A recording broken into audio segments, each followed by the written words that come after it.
Hello everyone, welcome to Enhance Living. आज के अपने इस वीडियो में मैं बात करूंगी वास्तु से रिलेटेड कुछ ऐसे टिप्स की जो कि आपके पूजा घर से संबंधित हैं। काफ़ी सारे लोगों ने पिछले दिनों मुझसे पूछा कि वो अपना नया घर लेने जा रहे हैं या फिर वो इन पूजा के दिनों में अपने पूजा घर को बिल्कुल सही ढंग से रखना चाहते हैं ताकि उन्हें ज़्यादा से ज़्यादा सकारात्मक परिणाम मिले, उनके घर में खुशी बनी रहे, सुख और समृद्धि रहे। देखा जाए तो हम सभी जब अपना मंदिर बनाते हैं तो इसी अपेक्षा के साथ बनाते हैं कि हमें इसके बहुत अच्छे परिणाम मिलेंगे। लेकिन वास्तु का ऐसा कहना है कि अगर आप अच्छे ढंग से करते हैं, सारी चीज़ों को व्यवस्थित रूप से रखते हैं तो आपको इसके अच्छे परिणाम मिलते हैं। लेकिन कई बार आप वास्तु संबंधी कुछ नियमों की अनदेखी कर देते हैं जाने अनजाने, तो फिर परिणाम या तो बहुत अच्छे नहीं मिलते या फिर कुछ खराब तरह के परिणाम भी देखे गए हैं। तो कुल मिलाकर बात यह है कि पूजा घर से संबंधित काफ़ी सारे मिथ्स हैं, लोगों में बहुत सारे कन्फ्यूजन्स हैं। तो आज मैं कोशिश करूंगी अपने इस वीडियो के माध्यम से कि आपके मन में जो भी डाउट्स हैं, जिन भी चीज़ों को लेकर आप थोड़े से कंफ्यूज रहते हैं, उनको हम क्लियर करते हैं। और मैं हमेशा की तरह कोशिश करूंगी कि आपको कुछ सरल उपाय बताए जाएं ताकि आपको किसी भी किस्म की तोड़फोड़ ना करनी पड़े और आप वास्तु के नियमों के अनुसार अपने पूजा घर को व्यवस्थित कर पाएं। तो आइए सबसे पहले मैं बात करूंगी कि आपके पूजा घर का डायरेक्शन क्या होना चाहिए और पूजा करने वाले व्यक्ति को किस दिशा की तरफ चेहरा करना चाहिए, क्योंकि ये एक ऐसा टॉपिक है जिस पर सबसे ज़्यादा लोगों के मन में कन्फ्यूज़न होता है। पूजा घर को बनाने के लिए सबसे सही डायरेक्शन ईशान कोण को माना गया है। वास्तु में ईशान कोण का मतलब होता है नॉर्थ ईस्ट, यानी उत्तर पूर्व की दिशा। नॉर्थ ईस्ट होने का एक प्रमुख रीज़न ये है कि अगर आप वास्तु के लिहाज से बात करें तो वास्तु पुरुष की एक संकल्पना है वास्तुशास्त्र में।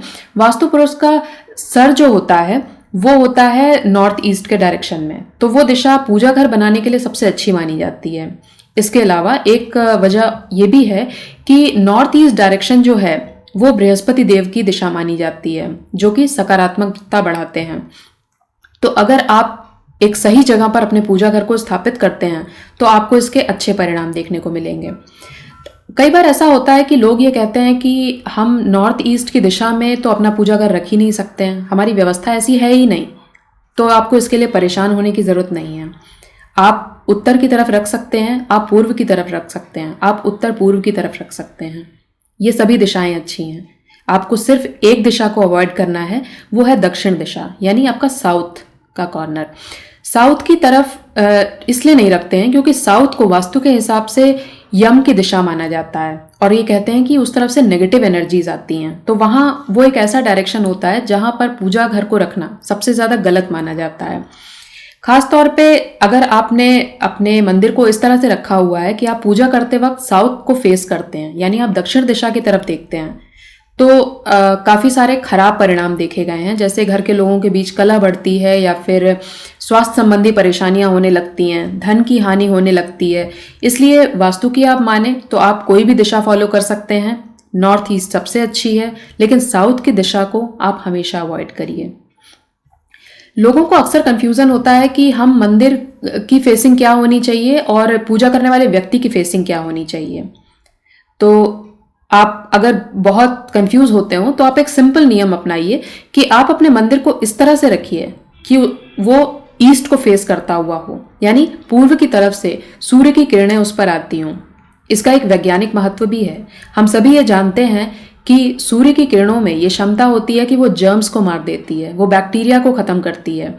तो अगर आप अपने मंदिर को ऐसी जगह पर रखते हैं तो हर रोज़ सूर्य की किरणें उसमें पड़ती हैं, मंदिर में वार्मथ आती है, जो जर्म्स होते हैं, जो बैक्टीरिया होते हैं, वो ख़त्म हो जाते हैं और इस तरह से जो सकारात्मकता आपके मंदिर में आती है और एक सही दिशा में आती है, वो पूरे घर में एनर्जी फ्लो होती है, जिससे आपके पूरे घर में पॉजिटिविटी बढ़ती है। इसलिए ये डायरेक्शन सबसे अच्छा माना जाता है।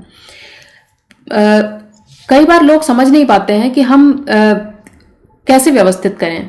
नॉर्थ ईस्ट डायरेक्शन में हम मंदिर को रख रहे हैं या हम ईस्ट डायरेक्शन में रख रहे हैं, तो हमारा फेस कैसे ईस्ट की तरफ हो, या हम उत्तर की तरफ फेस करके कैसे करें, क्योंकि उत्तर की तरफ फेस करना या पूर्व की तरफ फेस करके पूजा करना सबसे अच्छा माना जाता है।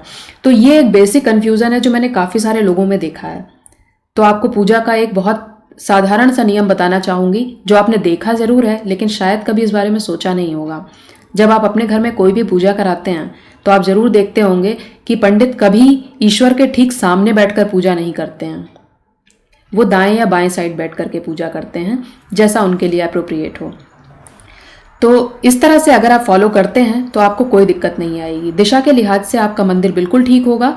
अगर आप कोई रूल फॉलो नहीं कर पा रहे हैं तो आप बस इस रूल को फॉलो करिए कि आपके मंदिर की जो फेसिंग है वो पूर्व की तरफ हो जाए। सनलाइट अगर सूर्य की पहली किरण पड़े तो बहुत अच्छा है। तो ये तो बातें हुई डायरेक्शन की। अब मैं बात करूंगी कि मंदिर का आकार, उसकी बनावट किस तरह की आपको रखनी चाहिए। आप एक नया मंदिर लेने जा रहे हैं या घर के किसी हिस्से में आप मंदिर बाकायदा कंस्ट्रक्ट करवाने वाले हैं, तो किस बात का ध्यान रखें। अक्सर गुंबद वाले या त्रिभुज वाले जो मंदिर होते हैं वो लोगों को बहुत आकर्षक लगते हैं और ज़्यादातर लोग ऐसे ही मंदिर लेकर के आते हैं। लेकिन इसमें महत्वपूर्ण बात यह है कि जो बड़े मंदिर होते हैं उनमें जब आप पूजा करने जाते हैं, जिनमें ऊपर की तरफ त्रिभुजाकार होते हैं, उनमें आप उस त्रिभुज के नीचे बैठ करके पूजा कर रहे होते हैं। जबकि जब आप घर में मंदिर लगाते हैं तो आप उसके सामने या दाएं बाएं बैठ करके पूजा कर रहे होते हैं, तो उसमें त्रिभुज की वैसी कोई आवश्यकता नहीं रह जाती है। आप किसी चौकी पर पूजा कर सकते हैं, आप एक सिंपल स्क्वायर शेप मंदिर बना करके पूजा कर सकते हैं। ये दोनों चीज़ें ज़्यादा अच्छी हैं। मंदिर के ऊपर काफ़ी सारे लोग मंदिर के अंदर बड़ी सारी तैयारियां करते हैं, लेकिन उसके ऊपर पूजा के सामान रख देते हैं। पूजा का घी है, पूजा की और सारी चीज़ें हैं, सजावट के सामान, भगवान के वस्त्र आभूषण, पूजा की किताबें। ऐसा मत करिए। अपने मंदिर के ऊपर कुछ मत रखिए, उस जगह को खाली रखिए, क्योंकि इस तरह से एक तरह से आप ईश्वर के सर पर कुछ बैठा रहे हैं। ऐसा मत करिए, ये ठीक नहीं है। पूजा घर के अगर बर्तनों की बात करें तो कभी भी आपको स्टील, प्लास्टिक, लोहा इस तरह के धातुओं का प्रयोग नहीं करना चाहिए। पीतल, तांबा, सोना, चांदी, यहाँ तक कि लकड़ी के या मिट्टी के, आप इनमें से किसी भी तरह के बर्तनों का इस्तेमाल कर सकते हैं, इसमें कोई समस्या नहीं है। कुछ और जगहें होती हैं घर में जहाँ पर कि आपको खास तौर पर अपना पूजा घर कभी नहीं बनाना चाहिए। जैसे कि अगर हम बाथरूम की बात करें तो आपका पूजा घर कभी भी बाथरूम के आसपास ऊपर या नीचे नहीं होना चाहिए। ये बहुत बड़ा वास्तु दोष देता है, क्योंकि अगर आपने उसके आसपास कहीं रखा है तो आपके घर में पॉजिटिव की बजाय नेगेटिव एनर्जी फ्लो होने लगेगी और इसके खराब परिणाम आपको देखने को ज़रूर मिलेंगे। घर के सदस्य बीमार होने लगेंगे, झगड़े बढ़ेंगे, परेशानियां बढ़ेंगी, मानसिक तनाव बढ़ेगा। इसलिए इस बात का खास ध्यान रखें। इसके अलावा आप कभी भी पूजा घर को सीढ़ियों के नीचे मत बनाइए। अक्सर सीढ़ियों के नीचे की जगह को लोग इस्तेमाल करने के लिए ये सोचते हैं कि अगर हमने उसके नीचे मंदिर बना दिया तो वो स्पेस बड़ा अच्छे तरीके से यूटिलाइज होगा और पॉजिटिविटी फैलेगी। नहीं, कभी भी नहीं। क्योंकि अगर आप सीढ़ियों के नीचे मंदिर बनाते हैं तो आप उन्हीं सीढ़ियों से तो ऊपर चढ़कर जा रहे हैं।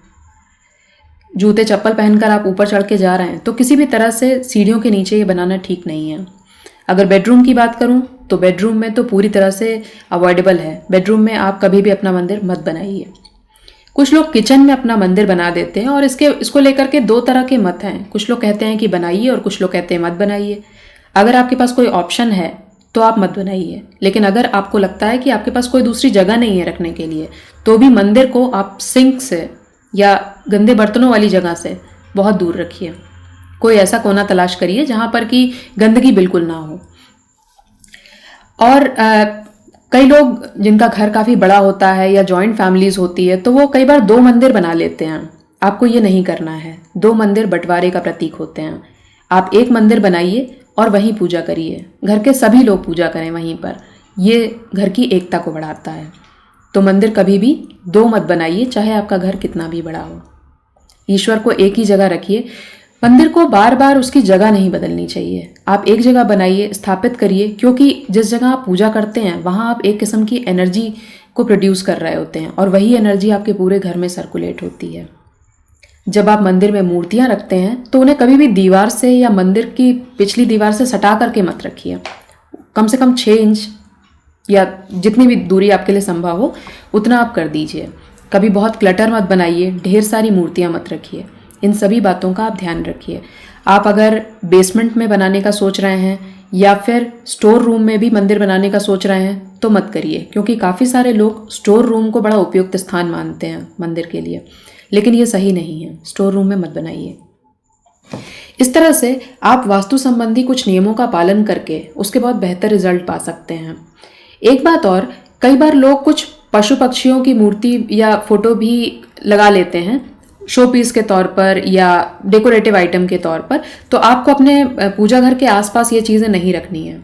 देवी देवताओं के चित्रों में जब हम देखते हैं कि कोई जानवर है, जैसे कि माँ दुर्गा के साथ आप शेर को देखते हैं, भगवान शिव के साथ आप सांप को देखते हैं, इस तरह से देवी देवताओं के साथ जो जानवर या जो पक्षी आपको दिखते हैं वो किसी न किसी तरह का प्रतीक होते हैं, तो उसमें कोई समस्या नहीं है। लेकिन अलग से आप किसी पशु पक्षी का कोई चित्र या कोई डेकोरेटिव आइटम वो पूजा घर में मत लगाइए। अपने पूर्वजों की फोटो, यहाँ तक कि अपने गुरु की फोटो भी आप पूजा घर में मत लगाइए, क्योंकि ईश्वर सबसे ऊपर है। गुरु का स्थान बहुत ऊंचा है, लेकिन गुरु के लिए आप कोई दूसरा सम्माननीय स्थान रखिए, उन्हें ईश्वर के बराबर मत लगाइए। तो ये कुछ छोटी चीज़ें थी जो टिप्स अगर आप फॉलो करेंगे तो आपको इसके बहुत बेहतर रिजल्ट मिलेंगे, क्योंकि अल्टीमेटली ईश्वर की पूजा हम इसीलिए करते हैं क्योंकि हमें लगता है कि ईश्वर हमारे जीवन को बदल सकता है, हमें बेहतर परिणाम मिल सकते हैं, हमारे परिवार में सुख, समृद्धि और संपन्नता होगी। तो वास्तु संबंधी कुछ बेहतर नियमों का आप पालन करें तो आपको बहुत अच्छे परिणाम मिलेंगे। अपने वीडियो के समाप्ति की तरफ आते हुए मैं एक बात और आप लोगों से कहना चाहूँगी कि कुछ लोगों ने मुझसे पर्सनल मैसेजेस किए हैं, पूछा है मुझसे कि वास्तु से संबंधी कुछ समस्याएं या फिर उनकी व्यक्तिगत समस्याएं जो हैं। तो मेरा आप सबसे अनुरोध है कि आप जो भी चीज़ें पूछ रहे हैं, जो भी आपके सवाल हैं, कृपया आप कमेंट बॉक्स में पूछें, क्योंकि कई सारे लोग एक जैसे प्रश्न करते हैं। तो अगर आप कमेंट बॉक्स में पूछेंगे तो इससे हो सकता है आपके सवाल से दूसरों को भी जवाब मिल जाए। मैं आपका जवाब ज़रूर दूंगी, आप निश्चिंत रहें। तो मेरे इस अनुरोध को आप स्वीकार करें और उम्मीद करती हूँ कि आप आगे भी मेरे वीडियोस के साथ कनेक्टेड रहेंगे। अभी मैंने पूजा घर के बारे में बात की है, लेकिन मूर्तियों के बारे में बात करने को अभी बहुत कुछ है। तो अपने अगले वीडियो में मैं आपको पूजा घर में मूर्तियों से संबंधित या पूजा घर के चित्रों से संबंधित क्या वास्तु के नियम होते हैं वो बताऊंगी। तो इसी के साथ आज का वीडियो मैं यहीं समाप्त करती हूँ। धन्यवाद।